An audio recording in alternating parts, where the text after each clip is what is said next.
Naimbag nga daw tayo amin. Kamusta po kayong lahat?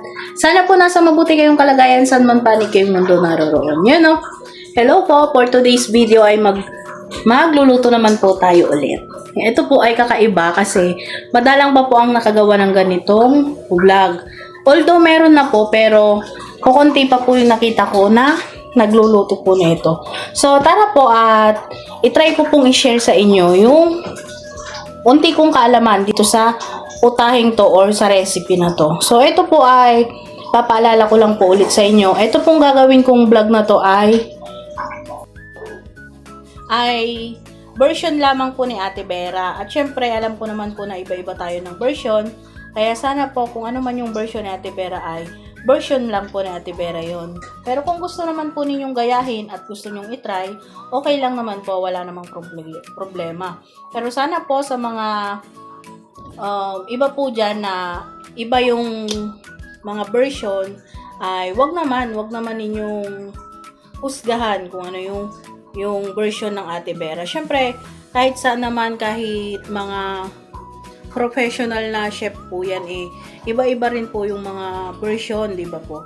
Kaya syempre sa tulad po nating simpleng mamamayan or simpleng magluluto lamang ay kanya-kanyang version pa rin po tayo. So, maraming salamat po kung sa version po ni Ate Vera ay naniniwala kayo. Maraming salamat din po sa mga nag-aantay at sumusuporta po sa lahat ng luto serye ni Ate Vera. Sa lahat naman po nang nagbabash at mini-message pa po ako ng kung ano-ano, wala naman po problema. Ito po ay sinishare ko sa may mga gusto po. At sa mga may ayaw, wala rin pong problema. Hindi ko naman po mapipilit na paniwalaan nyo yung version ko. Kasi alam ko naman po na kanya-kanyang version po tayo. So, sa mga gusto pong manood at gusto pong matuto sa mga version ni Ate Vera, tara po, samahan nyo po muna ako. Mag-prepare po tayo.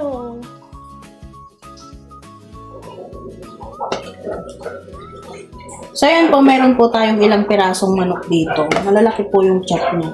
Ugas ko na po to. Ayan.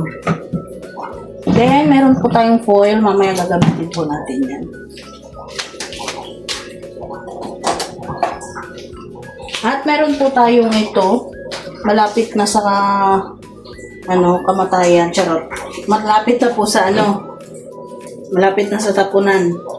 Ito po ay tanglad. Gagamitin po natin. Yan. Tinanggal ko lang po yung Natuhugasan po muna natin mamaya. Bago po itali ng maayos. Hugasan ko lang po pala.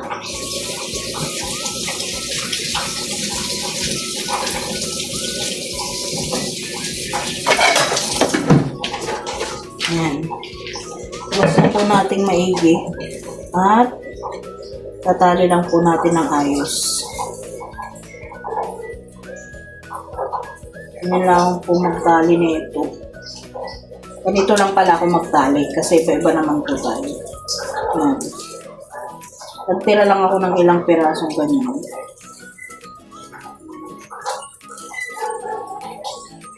Tapos, tatali ko dito para hindi siya sabog. Ayan.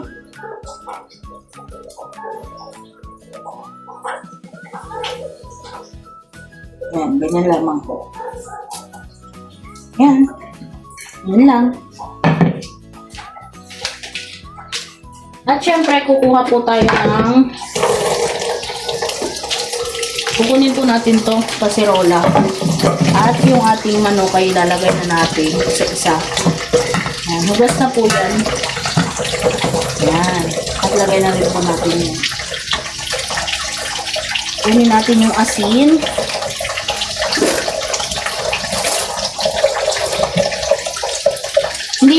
Hindi na po ako nagpakita ng mukha para kasi sabi ko para makita nyo ng dire-diretso yung niluluto ko. At maglagay tayo ng konting asin dito. Yung katamtaman lang po. Ayan.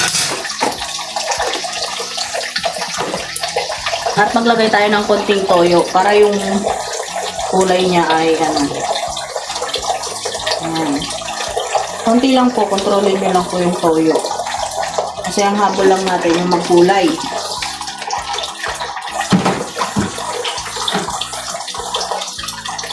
At konting suka. Lagyan na po natin. Ayan. At lagyan po natin ng tubig. Yung tubig po na ito ay yung lagpas po ng manok. Ayan. Ayan po. Lagpas po yung manok kasi saglit lang po yung luto niyan. Pakuluan lang po natin ng saglit. At lagyan po natin ng paminta.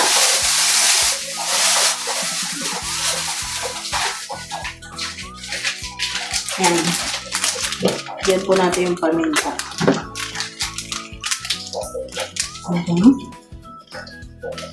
Medyo dinagdagan ko po. Kasi alam nyo naman, mahilig sa Ate Vera na paminta. So, ayan na po ang itsura. Papakuloan ko lang po siguro 5 minutes lang to. So, set up ko po muna yung camera. Pakulaan po muna natin. So, ayan na po. Nabuksan ko na po yung kalan. Sinalang ko na rin po yung ating manok. So, antayin na lang po natin to. Pag kumulo po, tsaka po natin siya orasan ng 5 minuto. At, abang-abangan nyo po kung anong gagawin nating luto rito. Kasi, sigurado po magugustuhan nyo rin to. So, ayun, nakasalang na po yung ating manok doon. Grabe, pawis na Ate Vera, oh. Kasi hindi ako nagtutok kanina doon ng electric pan.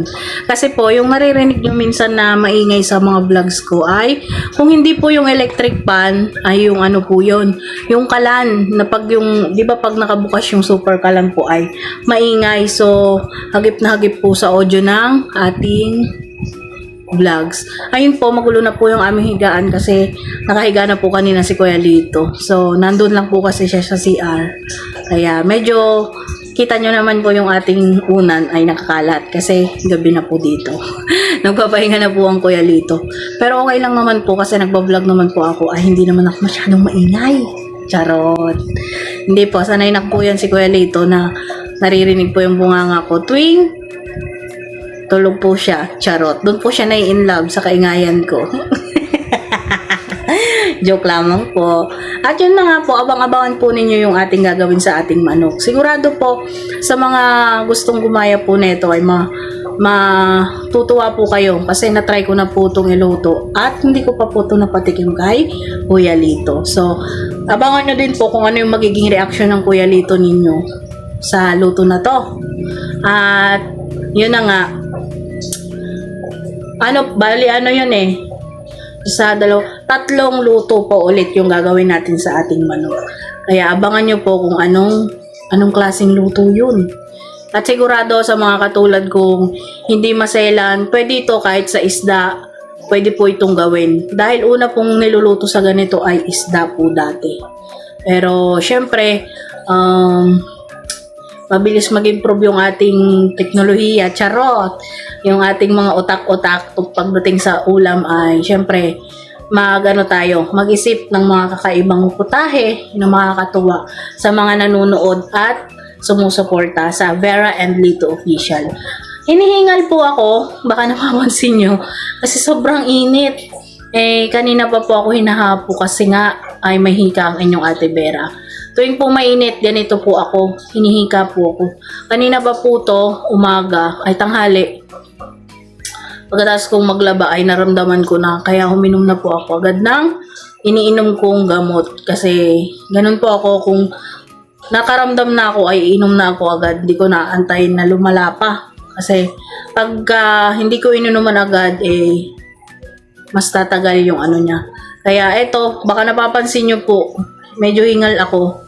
Pagpasensyahan nyo na lang po at babawi po ako pag okay na ang anyong Ate Vera. Pero syempre, kahit inihingal ay nandito pa rin ako para sa inyo. Hindi ko po matiis kasi na hindi mag-vlog. Syempre, bukod pa sa makakatulong sa amin ay ayoko po ng umaari po. Ayoko nang laging wala kaming upload kasi bukod sa mga katulong sa amin, natutuwa din ako sa mga natutuwa at nag-aabang sa mga vlogs namin. So, abang-abangan nyo lamang po. Antay-antayin nyo lamang po yung update sa ating niluluto. Huwag po kayong aalis! At ito na po. Yan. Kumulo na, kaya inumpisahan ko na rin siyang orasan. 5 minutes lamang po to. Yan. Para lang po maluto yung loob-loob na itong manok natin. Babaliktad po natin. Kaya po, nilagpas ko po sa manok yung ating inilagay na sabaw. Yan. Yan po yung purpose niyan. So, paano? Balikan ko po ulit kayo maya-maya. At yun na nga po, check na natin kung okay na. Kasi pangit naman po yung masobrahan na ito sa pakulo.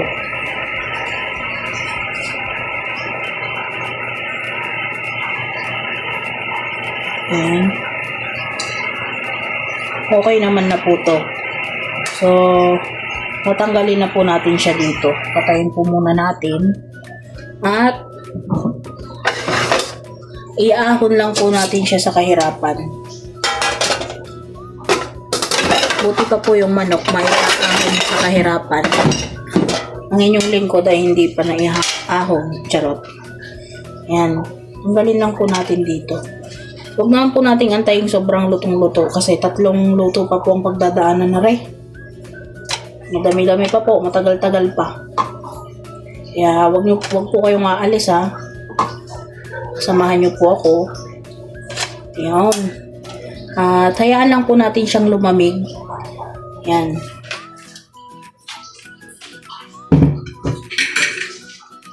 At ito po ay tatanggalin natin dito at gagamitin po ulit natin tong ating kaldero or kasirola.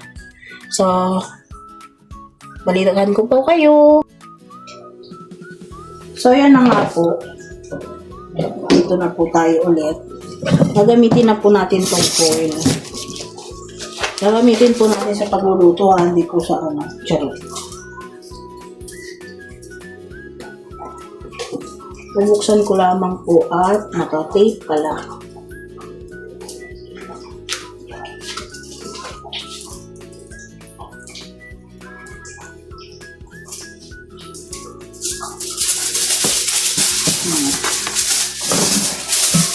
Tape lamang po.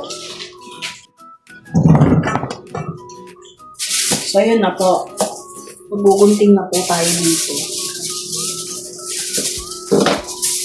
Kailangan po talaga itong foil para hindi po masunog yung ating gagawin. So, lalagyan ko lamang po. Ayan. Ayan.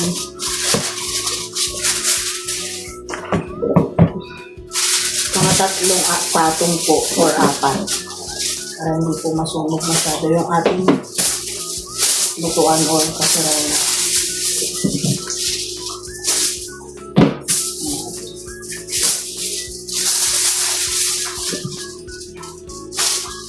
Nagawin ko na pong 4. Ibali na pong medyo magastos sa foil. Wala naman po tayong gagamitan yan kundi sa luto. Charot. Kaya, gagawin ko na yung best para maganda yung ating lulutuin. Yan. Pangalawa,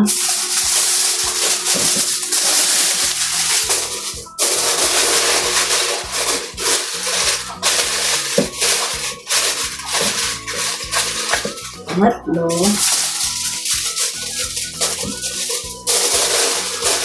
at pang-apat. Yan. Sinapinan ko lamang po siya ng ganyan. Yan. 4 na layer po yan. Yan. Alam ko po, yung iba alam na kung ano yung lulutuin natin. Pero syempre, sa mga hindi pa po nakakaalam, panoorin niyo po hanggang dulo po to. Then, meron po tayo dito, umili po akong tsaa, 2 lang. Black tea. Kahit ano pong brand ng black tea, okay lang po. So, 2 piraso lamang po yung kinuha ko. Binili ko pa. Lalagay lang po natin. Tinanggal ko po siya sa ano. Tinanggal ko po siya sa bag niya. Pinaka-bag niya. Yun. Then, meron tayong sugar. Mas maganda po sana kung yung gamit ninyong sugar ay muscovado or yung pula. Kaso, wash po itong gamit ko. Pero okay lang naman daw po. Yan, 1, 2, and 3. Tatlong kutsara lamang po. At meron po tayong maglagay lang po tayo ng isang pirasong laurel. Dagdag lang po sa pampabango. Yan. Isang piraso lamang po. Hati-hatiin ko siya. Yan. Yan. Tapos, hinalo-halo ko po yung sugar at yung tsaa. So, ito na po yung ating tinimpla. May sugar siya, yung tsaa, tsaka dahon ng laurel. Yan po yung magiging labas niya. So, yan. Pag malamig na po yung inyong chicken or kahit anong gagawin yung ganito, pwede na po natin isalang ulit. So, papakita ko lang po ulit yung naging ito na po, yung sugar, tsaka laurel. So, tara po, samahan nyo na po ako at isasalang na po natin siya. So, ito na po, nakasalang na po. Wala po akong nilagay, mantika, tubig o anong paman. Yun lang yung ginawa natin yun. Then, lalagay na po natin to. I-steam lang po natin siya gamit yung ating ginawang sugar at saka yung tsaa, laurel. So, tatakpan po natin. Yan. Ayusin ko lang po para po wala talagang makalabas na usok. At saka yung apoy po niya, sobrang mahina lang po yung nyo. Gamitin ninyo. Yan. Na ko lang po para matakpan po maayos. Yan. Ganyan po. Or pwede ito po na. Yan. Ganyan po. So, antayin lang po natin. Ito po ay isasalang ko siguro 40 minutes para po makita po natin yung kakalabasan. So, balikan ko po kayo ulit at papakita ko sa inyo kung anong kakalabasan ng ating tinapa. Tinapang manok. You know? So, ayan na po. Habang nakasalang yung ating ginagawang tinapa. Opo. Tama po yung narinig nyo. Tinapang manok po yung ating gagawin for today's video. So yun, habang ginagawa natin po, pinapausukan po natin. Pausok po ang tawag doon sa ginawa po natin yun. Habang pinapausukan natin ay, andito po ulit ako sa may hangin at napaka-init. So yun, mahinang-mahina lang po yung apoy ninyo at iluto po natin siya kasi hindi naman siya buo, naka-chop naman po siya. Kasi pag buo, dati, ginagawa ko pong pagpapausok ay 1.5 oras. So, hindi naman po siya buo at maliliit lang naman po yung chop niya. Gawin po natin 40 minutes lang. Try po natin at balikan ko po kayo mamaya. At syempre, i-update ko kayo sa lahat ng mangyayari dito sa ating manok na tinapa. At yun po, i-check po natin yung ating nilulutong chicken. Ayan o. Wow! Ang bango na po niya. At mukhang okay na po siya. Sa 40 minutes. Yun o. Yan. Kita nyo po ba yan? Yan, diba? Makakagawa po pala tayo ng tinapa. May steamer. Kahit naman walang steamer, pag pwede marunong ka mag-DIY po. So, pwede na po siguro siya. Then, papatayin ko po yung apoy at ire-rest ko po yung chicken at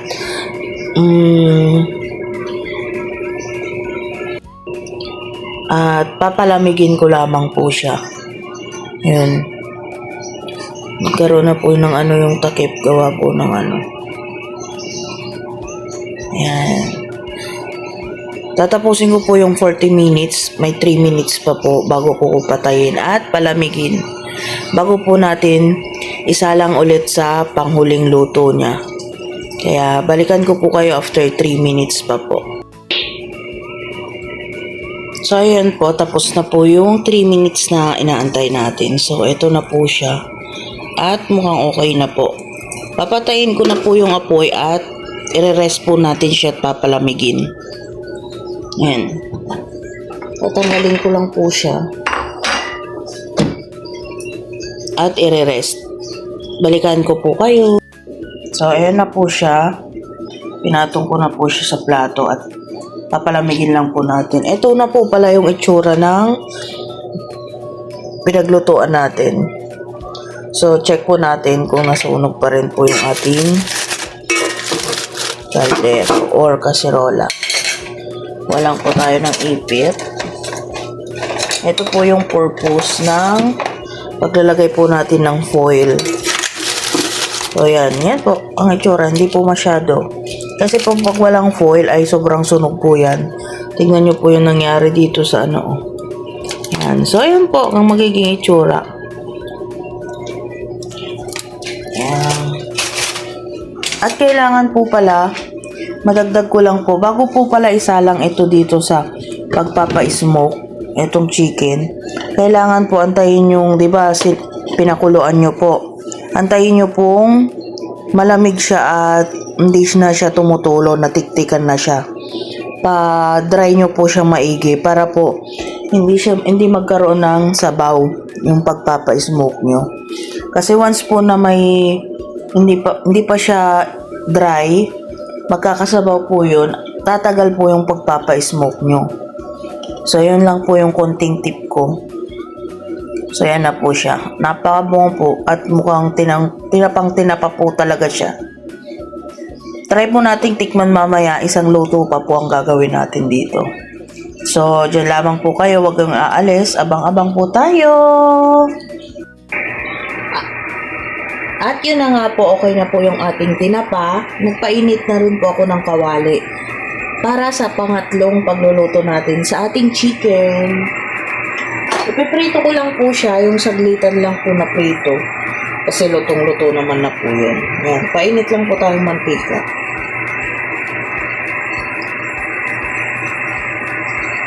Yan, sinaid ko lamang po yung mantika sa bote kasi sayang po.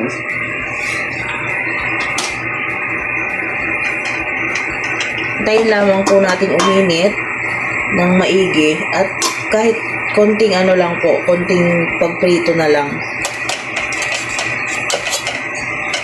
Napakabango po. Tignan nyo po yung texture ng ating yung kulay, yung amoy, ang bango.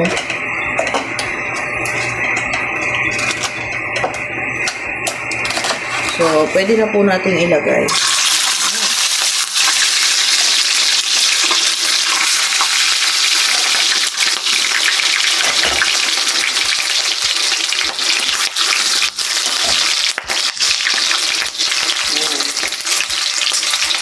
Puputok-putok lang po siya. Saglit lang po talaga yung gagawin kong prito para hindi naman siya tumigas. Kasi pag sinobrahan mo ng prito to, titigas po siya. Gusto ko yung juicy pa rin. Masarap ang pagkakaan. Ayan o.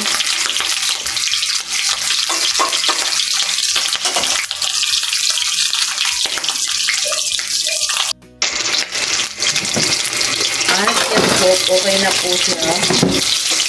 Kunin na natin. Ayan. So, yan. Tinapang-tinapa na po siya. Ano?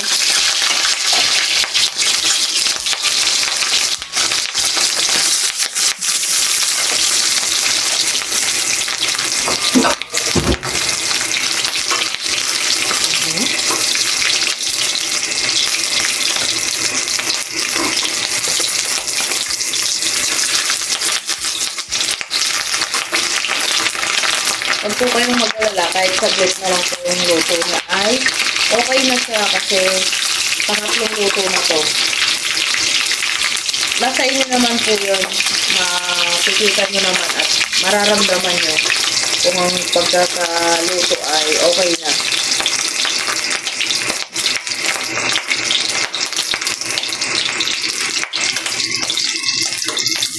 So, ayan na po. Okay na po siya. Papatay na natin. Yan o.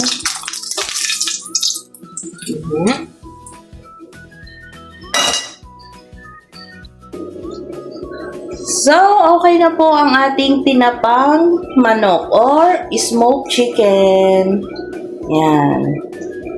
Okay na po siya. Ang ganda po niya. At ang bango. So, ano pa pong ginagawa nyo? Luto na po ang ating ulam. Kain tayo! Salamat po sa inyong panonood at suporta sa aming mga video. Kain na po tayo. God bless us all. Bye!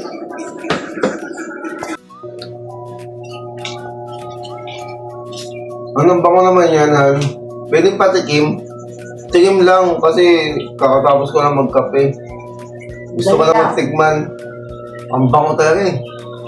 Ano ba yan, Han? Dali. Tinapang manok. Ha? Tinapang manok.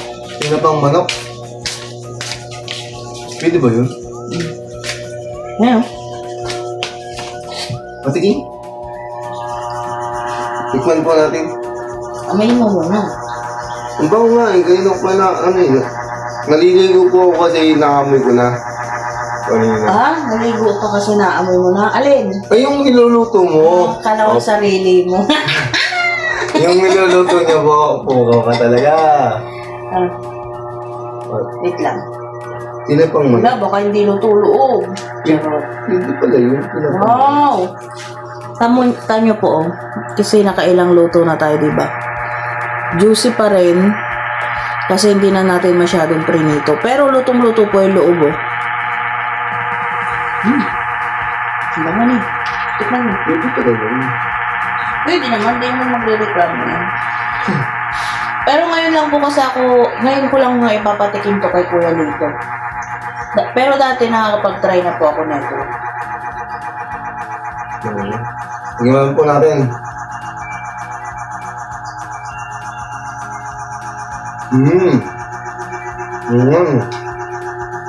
Lasa.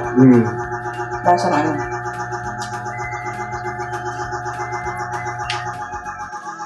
Up. Juicy po yung loob hanggang ngayon. Kahit nakatatlong luto na tayo. May lasa na yung manok. Pero hindi ko siya masyadong inalagan. Kasi usually pag ganito, magsasawsaw pa po kami. Apo. Pero okay na siya. Kahit wala siyang sawsawan na. No? Ang sarap. Ang sarap gawa ng smoky flavor niya. Kaya sa mga gusto mag-try po na ito, ayan, titikim lang daw. Pero mukhang mauubos po na yung ano. Pero hindi ko po papaubos kasi ulamin pa po namin mamaya yung isang ganun. Isang ganito po ulamin namin.